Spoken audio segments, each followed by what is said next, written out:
Hello everyone, and welcome back to World of Warships Blitz with Terry. Today we will be looking at a premium destroyer that you've requested, because I had two that I could possibly review, and you wanted this one. So this is the Orkan, the Polish Tier 8 premium destroyer. Now, the Orkan wasn't built as a Polish ship, she was built as a British ship. This is an M-class destroyer, or was an M-class destroyer, but she was handed over to the Free Polish Navy, and they were using them mostly in the Northern Atlantic and in the Arctic for convoy escort. And this is also where the Orkan met her fate, because the Germans had a bit of a problem. They had a vast necessity to sink Allied convoys, because the Allied kept supplying the Soviets, which was a bad thing because the Germans were at war with the Soviets at the time. So sinking Allied convoys, not just to starve the British out of the Atlantic, but also to now starve the Soviets out of the whole thing, was a necessity. And what better tool to use than submarines? The problem was the British had the nasty tendency to escort their convoys. And once you meet a destroyer in a submarine, that was usually not a great thing for you, because these things tended to drop nasty stuff on you and blow up your submarine and sink you and your crew, which was detrimental to the whole effort of sinking convoys. And it also made to quote General Malchet, we were afraid it was depressing the men it had. So the Germans came up with an idea. Well, they weren't the first one to come up with this idea, but they had an electric torpedo, and they fitted that thing with an acoustic homing device, such that if a destroyer or a corvette or something similar was sailing around on the surface looking for the submarine, you could fire one of those things and it would actually home in on the noise that these things were making and then blow it up. And that's what they used to great effect for about a week or two, because the British had already foreseen this and had already developed countermeasures to it, effectively noisemakers, that would counter these. But still, the Germans were trying, and this is the weapon that the Orkan was falling victim to, because she was blown up by a German submarine while escorting convoys in the Arctic. So, in game, what do we have? We have a hybrid, sort of. We have what looks on the outside pretty much like a Lightning, and that's because the Lightning was an L-class and the M-class was basically a continuation of the L-class. Although this is one of the early M-class, because she only has one torpedo launcher. You can see it right there in the center. So we only get a single torpedo launcher. They did that with the early M-classes, but then they gave that up, I believe, relatively quickly. The idea was to give it a little bit more AA, at the sacrifice of one of the torpedo launchers. This being a European destroyer means that the torpedoes are a little different. So we don't get the British single-fire torpedoes, but we get the low damage, very fast, high flooding chance torpedoes. But we're getting ahead of ourselves. So let's begin comparing this thing to a couple of things. And we'll start out with the Lightning, because that makes sense, because Lightning, L-class, M-class, very similar. So, and it's the Tier 8. It's the Tier 8 British destroyer. So the Orkan gets two smoke screens, not the fuel smokes, the regular smokes, but they only smokes one, so they don't last an awful lot of long. She also gets 3 radars, okay, and she gets an additional repair. Whereas the Lightning, as a British destroyer, obviously has the fuel smoke and the single fire torpedoes. In terms of hull, they're very, very similar. The Lightning is more maneuverable than the Orkan, especially on the engines, is quite noticeable. But then the British destroyers are pretty good at that. The guns are, on paper, completely almost identical. The Orkan has 45 caliber length, whereas the Lightning has 50 caliber length. And the Orkan's guns are great. They have the same range, but they have a 4.5 second reload, so 1 second faster than what the Lightning gets. They do a bit more damage on the HE, but they also come with a 20 degrees turret traverse. And we'll get to why that is important later on. It took me a while to figure out this destroyer and to get a feel for how to play this effectively. Now, looking at the torpedoes, yes, you only have a 1 quad launcher instead of the 2 quad launchers that the Lightning gets. You have, for all intents and purposes, the same reload, but you do less damage. In return, you get a longer range, 9.6 kilometers, which isn't as important as it sounds. And you get a much faster torpedo speed and a great chance of flooding. Now, you can't abuse that quite as effectively as you can on other European destroyers, because you only get 1 launcher. And by the time you reload your torpedoes, well, damage control's off cooldown. So it's not quite as effective as it usually is. The AA is a little bit better, but honestly, it doesn't matter. You have no AA. You have no defensive AA skill. It doesn't make a huge difference. The concealment, on the other hand, is pretty good with under 6 kilometer base concealment. So it's a sneaky destroyer. Yes and no, and this is where it gets difficult. But before we get to that, let's compare her to her predecessor, the Bliskwa, at tier 7. We don't get an engine boost because that was a different kind of base. That was an actual. That's a different base of destroyer. It wasn't a British one, so at least not in the game.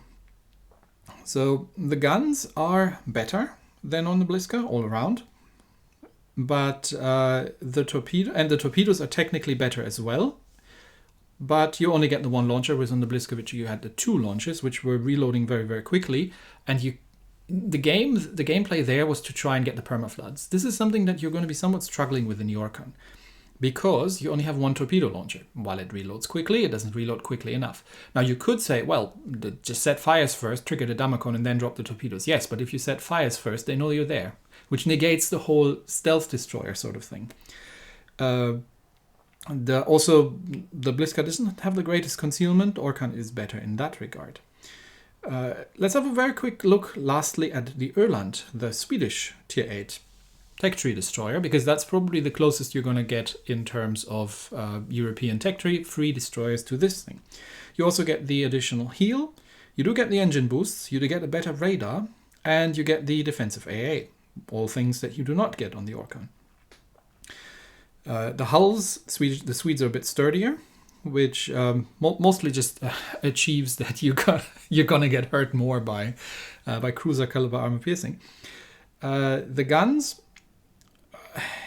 are comparable, I'd say. I mean, you only get two twins, so you only get 4 guns, but you have a faster reload on the Öland, whereas you get 6 on the Orkan, and you still have the 3% fire chance on both of them. The torpedoes are very similar. The Öland has a bit of a shorter range, but not noticeably so, and it has a bit faster reload. Other than that, they're very, very similar. So you basically get Öland torpedoes, but you only get 1 quad launcher instead of 2 triples. And obviously the Öland has better AA, but also a voice concealment. So this is a bit of a conflicting ship. This is a ship that kind of doesn't fit very well into the potential playstyles that you can have. So let's begin with the traditional European destroyer playstyle. Trigger a damage con, set a permaflood. Why? Because floods do a lot more damage than fires, unless you get a triple permafire. The stealth kind of hints towards that you could do that very reliably with fast torpedoes and good stealth. And that is negated by the fact that you only have 1 torpedo launcher. So you can't send one out and then wait 10-12 seconds, stagger the second one, and then keep spamming these torpedoes with very good flooding chances in order to trigger these permafloods. Which means you need to get something else to use the floods, which means you can use your guns, which is good because this is actually a gunboat. But then your stealth is kind of not there. So I have a very traditional setup. We'll get to that in a second. But it takes a couple of moments to realize how you can play this destroyer somewhat successfully, because the statistics are slightly conflicting here. Anyway, let's go with the elite bonus. You can either improve your torpedo reload time and your torpedo traverse speed. I would recommend not doing this because this is not a torpedo boat. You probably really want the traverse speed and traverse acceleration with the advanced rudder. And that means you can actually take the concealment in slot 3 instead of having to take like a rudder or something similar. I have used the main battery mode too, because you don't really need turret traverse. The turret traverse is pretty good as it is, and this is a gunboat. You do want propulsion in slot 2, absolutely, because the engines aren't great on stock, especially compared to something like the British destroyers. They're on the sluggish side, and you are going to need those engines, because that thing is not fast. Now here comes the tricky part. I have been playing with concealment system. I think it may be valid to go for speed. Now, I know that it's not an awful lot and it's just a handful of knots, but this thing isn't fast and you don't get an engine boost on it. It's not like let's go back to the numbers here. So if we compare her to, let's say, to the Öland again, you get the Öland has a top speed of 34.45 knots, the same thing as the Orkan. The thing is, the Öland gets 3 engine boost too, which give you a 10% increase, which is 3.5 knots pretty much that you can get. So you can get, with preheating and all kinds of things, you can get relatively off the start relatively quickly early on. You don't have that chance in the Orkan. Now 5% is not an awful lot. So it's going to be a knot and a half, 0.7 or something. But this is a slow destroyer, so you gotta be careful, because you can go either way, right? But because it's a gunboat, I feel like this concealment is not quite as useful as it would be otherwise, but I'm still sticking with it just because it does have the advantage that you can outspot a lot of things and get the surprise drop on them. But be careful with the speed on this thing. Which brings us to the camouflage. The historical camouflage, if you be so inclined, because this is a premium, to purchase it, gives you main battery range. Torpedo range, you don't need torpedo range. Max traverse speed is good, surface detection is good as well. Not a must-have in my opinion. It's nice, but it's not really a must-have, because you can get 3% concealment on the free camo pretty much as well. I have put a level 8 commander in here, obviously, because it's a chip. Underwater protection and torpedo alert, the thing. You don't really have anything that you could boost like what you would use on the European line, which makes this already not a captain trainer necessarily, because usually you may be inclined to get the additional defensive AA. Preheating is a must. You don't need the def AA skill because you don't get an AA, so victorious charge it is. You can get survivalist here, but it's only 15% of a relatively small amount, so it's not going to be an awful lot. You're going to survive one more hit from another destroyer. So personally, I prefer to use the Daredevil here. Exploit weakness, absolutely, because doing the European destroyer thing is kind of what you're there for. Fully prepared, and the Mistweaver, because you do get not the fuel smokes, but the regular smokes. There's not an awful lot going forward that you'd really need. I would probably be tempted to get the APCS, honestly, but against other destroyers, because these are only 120 mils. But, small stuff. Not an awful lot that comes in these higher tiers that makes a huge difference for this destroyer. So, there's one thing that I need to show you, and I think I'm going to do this in the training room before we get actually into the battle, just so I can make that a bit more clear. So let's get into the training room. And I'll show you what took me so long to figure out about this thing, because there's something about the turret layout that you need to be aware of. So let's once the battle actually starts, let's wait, and I'll show you what I mean. All right, there we go. So the first things first, the torpedo angles are dreadful. Your forward angles especially, absolutely terrible. This is almost as bad as the Japanese gunboat destroyers. So you've got crap torpedo angles on this thing. I don't think I've played the Lightning or the Öland as much, so I can't remember if that's the same thing, but your torpedo angles are pretty garbage, which is okay because this is not a torpedo boat. And here it comes. So look at the gun layout. There are 2 turrets in your forward, right? Two turrets in your forward direction in front of the superstructure, and 1 turret on that little elevation back behind the Polish flag. Now look what that rear turret is doing. I'm trying to zoom here. You see that? That's a 360 turret. Now you have 360 turrets on, say, the Lightning as well, but the Lightning has a 12 degrees per second turret traverse thing. This thing's got a 20. So this is a gunboat, much more similar, in my opinion, to how you would, for example, play the Soviet line, because you can be, well, first of all, you can get 2/3 of your firepower forward if you're just being straight bow in, but you can wiggle in reverse, for example, and just swing the guns around very, very quickly. So this is actually a gunboat. Let's get out of here first. And she has a pretty decent utility against destroyers. Just be very careful, because you only have one torpedo launcher and they don't do an awful lot of damage, and the torpedo angles are absolutely dreadful. So but it is a ship with a radar and a smoke that is very good at dealing with enemy destroyers who don't quite know how to deal with this thing. Anyway, I think that's enough talking. Let's get into some gameplay. In the first game, we are playing Epicenter on Pacific Islands, and we are up against Shokaku, Double Black North Carolina, Vladivostok, Bayard, and Benson. Which means A, they're going to be planes in the air, and B, there's going to be a Benson on the ground, with a Bayard backing him up, which, if our battleships are paying attention, is going to be a very short-lived Bayard. If not, can be a bit of an issue. So here comes the first problem. You're basically slower than some light cruisers. This is not a fast destroyer. This is a very sneaky destroyer, which is one reason why I would also recommend sticking with the concealment module. But I am going to be able to outspot that Benson. Not if the carrier makes any appearance, but I have a smoke ready in case that happens. Because yes, that can get nasty very, very quickly. In terms of carriers. So we are going to head over into the Central Cap, obviously, and the enemy carrier is currently not making an appearance, which is great. It's always great news if the enemy carrier just decides not to play in the first couple of minutes and lets you get into position. But yeah, I would have had the smoke ready. So we know we're one of the destroyers. That could be the bot. We know where the Bayard is. That's over there. And there's the other one. So both destroyers obviously are there. One of them is the bot, the other one's the Benson. Now I hope the carrier is taking the Benson under fire here, but it looks like he's not been able... No, he's done some damage, but he's not been able to take out the Benson. Okay, so Benson is my job. Now, how do you deal... That's why I've got the armor piercing loaded. How do you deal with destroyers?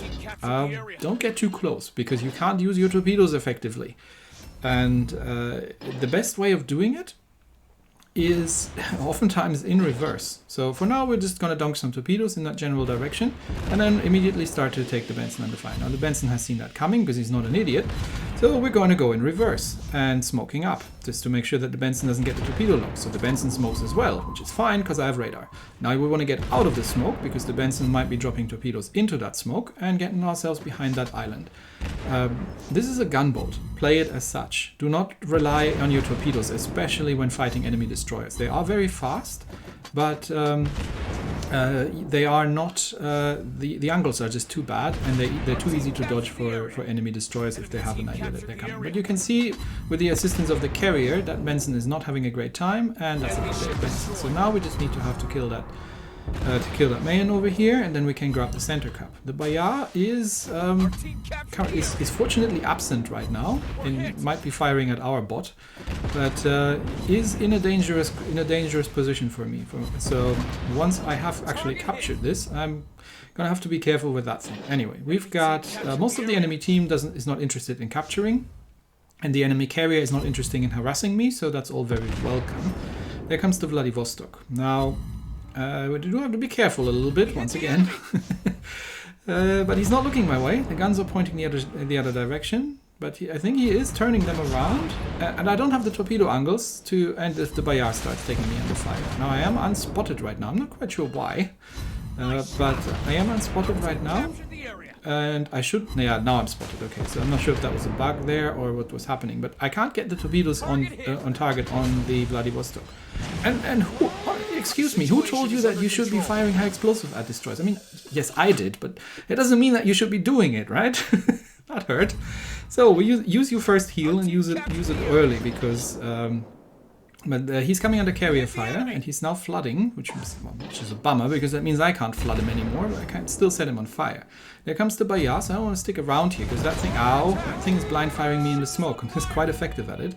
So, bow in is a good position. Now that bloody is dead. He's going to die in a second anyway, so I don't need to worry about him.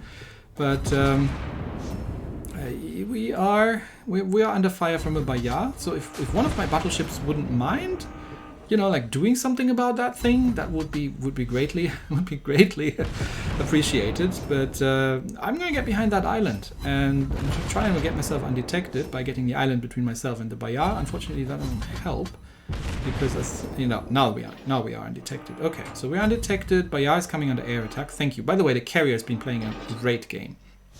Our carrier has been, well, pretty literally carrying that game by doing the exact right things.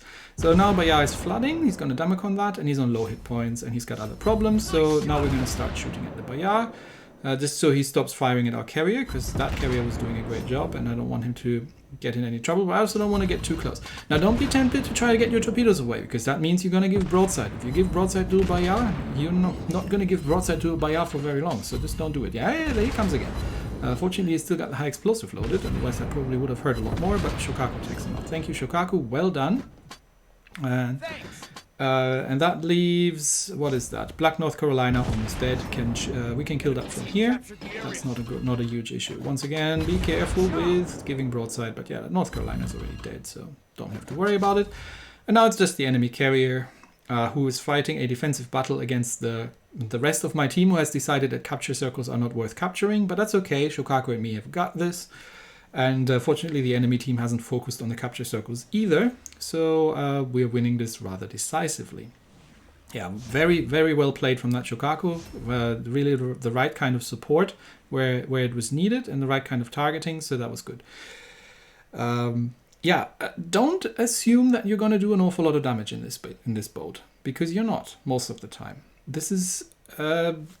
you don't have the... It's not as easy to get permafloods because you only have one torpedo launcher, and the torpedo angles are pretty terrible. Getting permafires is oftentimes your better choice, honestly. But other than that, using your smoke and radar is also something you can do to pretty great effect. Anyway, Shokaku getting the MVP, well deserved, I would say, very well deserved. And let's see where we came in the team with our measly 30,000 damage that we've done. There we go. Yeah, we still came second. All right, let's go again. In the second battle, it's a tier 8 game, so we're top tier, and we're up against Vittorio Veneto, Amagi, Kansas, Atlanta, Benson, Z, and an Akatsuki. Benson and Z are issues. Veneto is obviously an issue. Atlanta is obviously an issue. Oh well then, let's go. But it's domination in Southern Archipelago that can get interesting from time to time. We've got 4 capture circles in that one. No carriers at least, so we'll see how this all turns out. Yeah, against enemy destroyers, don't be tempted to use your torpedoes, because again, torpedo angles, not great. You're going to give an awful lot of broadside, and your torpedoes don't do an awful lot of damage. They can be used. I've had situations where destroyers decided that they did not need to dodge them, and then they hurt. But yeah, you're slow, and you're a gunboat. So play this like a slower version of a Soviet gunboat, I would say, and with radar and smoke. Into B we go. We do have some backup. There's a cruiser coming with us. But with 3 destroyers on the enemy team, someone is going to be around A Cup. At least 1 or 2 of them. Okay, destroyers are in A and C, but we don't know how many just yet. The thing is, this is a very sneaky destroyer. I should be able to outspot, especially with the historical camo on as well, I should be able to outspot pretty much any destroyer. And I have a cruiser, and I'm not afraid to use it. So we'll see how this turns out and what we can spot ourselves. I'm not afraid to go close. Just... Don't be tempted to do silly things. You gotta be careful. There's the Z. Okay, I've outspotted the Z, obviously. So let's start. Can I get a sneaky torpedo drop in? No, he's already reversing because he knows he's been spotted. And now I'm spotted as well because I'm shooting my guns, but I'm just reversing, I'm just backing up here. There's a destroyer next to me, yes, I see you there. But I've spotted the Z and I've pushed him back. Okay, that's the Akatsuki, and I'm being shot at by the Kansas as well. So let's see what the Aka is going to do. I've also got Kagero with me, and I think he's just about to run into these Kagero torps. Yeah, he just got himself torpedoed by a Kagero, okay. Which means we can drop some torps now on the Kansas and get started on our damage farming expedition. And radar up just to get the Z spotted again. For maybe the cruiser can do something about it. I just want this guy unsafe and out of that position. But it looks like the cruiser is not interested in shooting at the Oh, there comes some shots. So I think that's the Kagero actually. We have caused the flood on the Kansas, so he's now ripe for the taking. Okay, there's some more cruiser shots. I'm not sure if these are cruiser shots, but there's some fire incoming at the Z, so I think mission accomplished. But yes, I don't want to sit here and broadside to the Kansas. Let's see if we can do some perma-fires on the Kansas and farm a little bit of damage. Ideally, you want to do this the other way around and get the perma-flood, but you know, beggars can't be choosers, really. My torpedoes are of cooldown, so I can do another drop on the Kansas. Where is he going? I don't know where he's going. Is he sailing in straight lines here? Possible. The thing is, our team has foregone all other capture circles. Okay, that's one perma-fire. And yeah, don't get broadside. You don't need to. Be bow in towards your target because as much as you can. There comes the shot from the Kansas. Yeah, that hurt. But I've got 4 heals. That's okay. I'm going to drop the first one. You want to drop the first heal early anyway. And I think that's just one torpedo hit. Okay, there's that Z again. So let's see if we can get some shots off of that thing. But there's a Vittorio Veneto, and that is a threat. So, because that thing can just outright one-shot me. So I need to get the heck away from here and get an island between myself and that. Which means I am not going to be able to finish that Z off, unfortunately. He gets away with like no hit points. But I think that Kagero is just about to realize what happens when you sail broadside onto a Vittorio Veneto. Why are you trying to gun down a Vittorio Veneto? This is not how one does this. And he survives. To my eternal surprise, he is not dead. But it looks like the Veneto is coming out and he is on fire. He's not damage controlling that. There comes some Kagero torps from our side. So the Kagero definitely has gotten some torpedoes onto that thing. He's using his smoke to disengage because the Veneto has not been paying attention. So maybe I can get a flood on that thing if I'm lucky. We are now holding 2 capture circles again. But it's really close. Okay, there's a flood on the Veneto. And since he hasn't damage coned the fire, he's not damage conning the flood either. Okay. Atlanta and Benson. Alright, I'm gonna need to help out here again. I can't stop and farm anything because there's a Benson and an Atlanta. So Benson's like, nope, not having any of that. There comes some Benson torps. I am gonna pop the radar because I've got 3 of them anyway. See if I can get in range of that Benson in his smoke. But now Atlanta is starting to shoot at me, which is very unwelcome. Okay, Benson hasn't even stopped in his smoke. You have an American smoke. Why are you smoking when you're not stopping in it anyway? So Benson apparently now decides that he wants to sail broadside onto me, which I'm happy with because unfortunately he goes undetected. So I've got Atlanta to shoot at. The problem is I can't really capitalize on any of that because the Atlanta is shooting at me. But now Benson is opening up as well, which means we're going reverse, bow in, and Atlanta does not have the greatest accuracy. So as long as I can keep the distance open, and he keeps firing high explosive at me, then I should be reasonably safe from any shenanigans. I get 1 torpedo hit in, but these torpedoes don't do an awful lot of damage, so nothing really happens. Atlanta smokes up.